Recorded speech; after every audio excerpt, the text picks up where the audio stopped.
بسم اللہ الرحمن الرحیم۔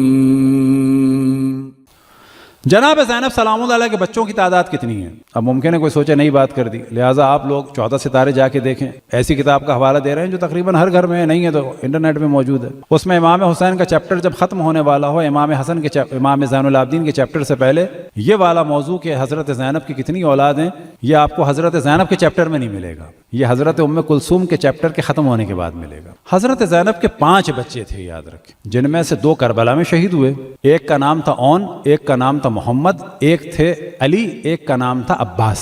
ان میں سے علم الانساب کے مطابق ایک کی نسل ابھی بھی افریقہ کے بعض ممالک میں خصوصاً موریتانیہ کے جو شیعوں کی قیادت ہے وہ علی زینبی کے ہاتھ، علی زینبی کی نسل سے، اس پورے قبیلے کو کہا جاتا ہے زینبی قبیلہ، آپ کو تعجب ہوگا۔ اور موریتانیہ میں اور سوڈان میں اور سینیگال میں ایک تعداد ہے قبیلوں کی جو علی زینبی سے منسوب کرتی ہیں، اور یہ لوگ بڑی تیزی سے شیعہ ہو رہے ہیں، اس وقت باقاعدہ ان کے شیعوں کے رہبر بھی ہیں، وہ زینبی کہلاتے ہیں سب۔ اور ایک ان کی صاحبزادی تھی، عباس کی نسل نہیں چلی۔ اب ان بچوں کی ایج کیا تھی، یاد رکھیں، تو ایج کے بارے میں اور ان بچوں کی شادیاں ہوئیں یا نہیں ہوئیں، ان کے بارے میں تاریخ میں ڈسکشن نہیں ہے۔ جب نہیں ہے تو اس کا مطلب ہے کلیئر نہیں ہے ایج۔ شادی کس سے ہوئی تھی، کلیئر نہیں ہے۔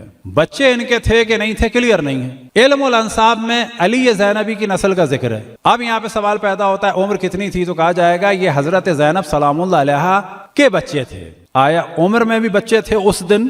یہ کلیئر ہے، عمر میں بھی بچے تھے اس دن، 7 یا 8 یا 10 یا 12 یا 15 سال کے تھے، یہ کلیئر نہیں ہے، کیونکہ ان کی شادی ہوئی تھی 17 ہجری میں، واقع کربلا کے بعد 54-55 سال کی ہیں، تو بچوں کی عمر جو ہے وہ ممکن ہے 12-13 ہو، اس کا مطلب بہت بعد میں پیدا ہوئے، ممکن ہے 20-25 ہو، ممکن ہے 45 ہو، 40 ہو، 35-40 ہو۔ شادی ہوئی نہیں ہوئی تاریخ میں نہیں ہے، ان کی نسل چلی نہیں چلی تاریخ میں نہیں ہے۔ یہ اس وجہ سے بار بار بیان کرتے ہیں کہ بعض لوگ پریشان ہوتے ہیں۔ اور ایک ان کی صاحبزادی تھیں جن کا نام تھا ام کلثوم۔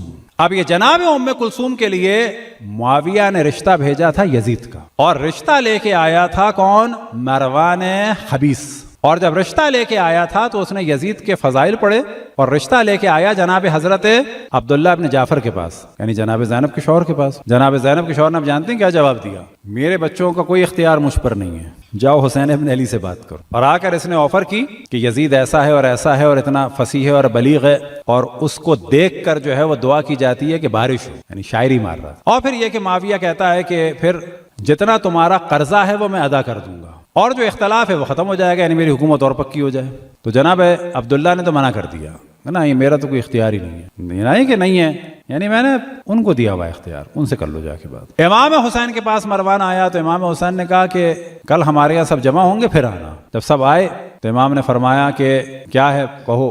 پہلے تو اس نے یزید کی تعریف کی، امام نے مذمت کی، پھر کہا کہ یہ اختلاف ختم ہو جائے گا، تو آپ نے فرمایا اختلاف جو ہے نا یہ اللہ کے معاملے میں ہے، ہم وہ خاندان ہیں ہم کہتے ہیں صدق اللہ، تم وہ خاندان ہو جو کہتے ہو کذب اللہ، یعنی ہم کہتے ہیں کہ اللہ سبحانہ و تعالیٰ نے سچ کہا، تم کہتے ہو کہ جھوٹ کہا، یہ معاملہ اللہ اور رسول کا ہے۔ اور وہ جلوہ آپ دیکھیں کہ ہر جگہ نظر آ رہا ہے، کبھی ابو سفیان اور اس کی بیوی جو ہے رسول اللہ صلی اللہ علیہ وآلہ وسلم کے خود فزیکلی مقابلے میں، کبھی لوگوں کو اٹھا رہے ہیں، کبھی پھر معاویہ جو ہے وہ مولا امیر المومنین کے مقابلے میں، تو کبھی امام حسن کے مقابلے میں، تو پھر ہم دیکھتے ہیں کہ پھر یزید جو ہے وہ امام حسین کے مقابلے میں، تو پھر ہم دیکھتے ہیں کہ خود روایت میں امام جعفر صادق علیہ السلام نے ارشاد فرمایا کہ پھر اسی نسل سے جو سفیانی ہوگا، اسی ابو سفیان کی نسل سے وہ ہمارے قائم کے مقابلے میں ہو۔ پھر امام نے فرمایا کہ یہ بتاؤ کہ ہم میں سے پہلے کس لڑکی کی شادی ہوئی ہے، زیادہ مہر کے لیے یا قرضے اتارنے کے لیے؟ ہم نے پہلے کسی کو لڑکی دی ہے اپنے باپ کے قرضے اتارنے کے لیے جو اب پہلے ہم دے چکے ہوں تو بعد میں اب یہ دے جا رہی ہو دوسری یہ ہو؟ کیا پہلے ہم نے اپنی لڑکیاں دی ہیں کسی کو زیادہ مہر کی لالچ میں؟ ہمارے یہاں مہر جو ہے مہر سنت ہوتا ہے۔ اب اس محفل میں امام حسین علیہ السلام نے اپنے ایک انتہائی قریبی فرد کو کہ جو ان سے بہت محبت کرتے تھے، ان کے لیے فرمایا کہ میں اسی محفل میں نکاح کرتا ہوں، ظاہر ہے کہ بات چیت ہوئی ہوگی، کس کا؟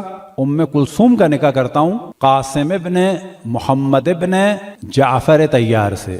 اب یہ صرف قاسم کہہ تھا تو لوگ کہتے تھے نہیں بات آ گئی نا، وہ جو مشہور ہے وہ قاسم ابن حسن ہے، ان کا نکاح کیا گیا کس سے؟ قاسم ابن محمد. محمد کون ہے؟ یعنی جعفر طیار کے ایک بیٹے. قاسم ابن محمد ابن جعفر طیار سے، یعنی حضرت ام کلثوم دختر حضرت زینب کا نکاح کیا گیا ان کے چچا کے بیٹے سے. اور امام حسین علیہ السلام نے فرمایا کہ مہر میری جانب سے ہوگا. یہ جناب قاسم ابن محمد، ایک قول یہ ہے کہ یہ اسیر ہوئے کربلا میں، مشہور قول یہ ہے کہ یہ کربلا میں شہید ہوئے، جو زیادہ مشہور قول ہے. اور اب آپ سمجھنا چاہیں جناب زینب کے مصائب، تو انہوں نے 2 اپنے بیٹے بھی قربان کیے، اپنی بیٹی کا سہاگ بھی قربان کیا، اپنا داماد شہید ہوا، اور جہاں وہ اسیر ہوئیں تو وہاں ان کی بیٹی حضرت ام کلثوم بھی اسیر ہوئیں. اجرکم اللہ.